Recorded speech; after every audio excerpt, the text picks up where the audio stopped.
আজকে যারা আমরা আকীদাগত আশআরী মাতুরিদি, নিজেদেরকে হানাফি পরিচয় না দিয়ে আশআরী মাতুরিদি পরিচয় দিয়ে থাকেন কেন?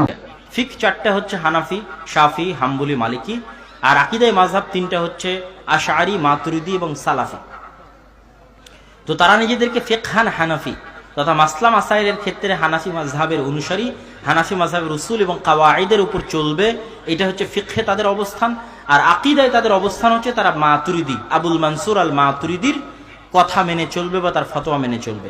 আর বেশিরভাগ শাফি মাযহাবের অনুসারীরা আবুল হাসান আল আশআরীর অনুসারী। আর আবুল মানসুর আল মাতুরিদি এবং আবুল হাসান আল আশআরী এরা হচ্ছে তাবিল করে।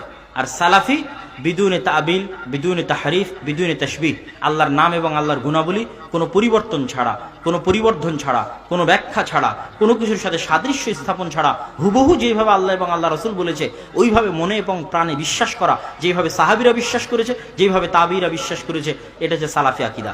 তো সালাফি আকীদার দৃষ্টিকোণে মাতুরিদি এবং আশআরী আকীদা অবশ্যই একটু হলেও ভ্রান্ত, কিন্তু মুতাজিলাদের চাইতে ভালো, অন্য আর যারা সরাসরি আল্লাহর গুণাবলীকে অস্বীকার করেছে তাদের চাইতে ভালো। তো দেওবন্দিরা ফিকহে হানাফি মাযহাবের অনুসারী, কিন্তু আকীদায় তারা আবু হানিফা রাহিমাহুল্লাহর অনুসারী নয়। আকীদায় আবু হানিফা রাহিমাহুল্লাহর আকীদা আল ফিকহুল আকবার বইয়ের মধ্যে পাবেন, তারা আকীদায় মাতুরিদি মাযহাবের অনুসারী।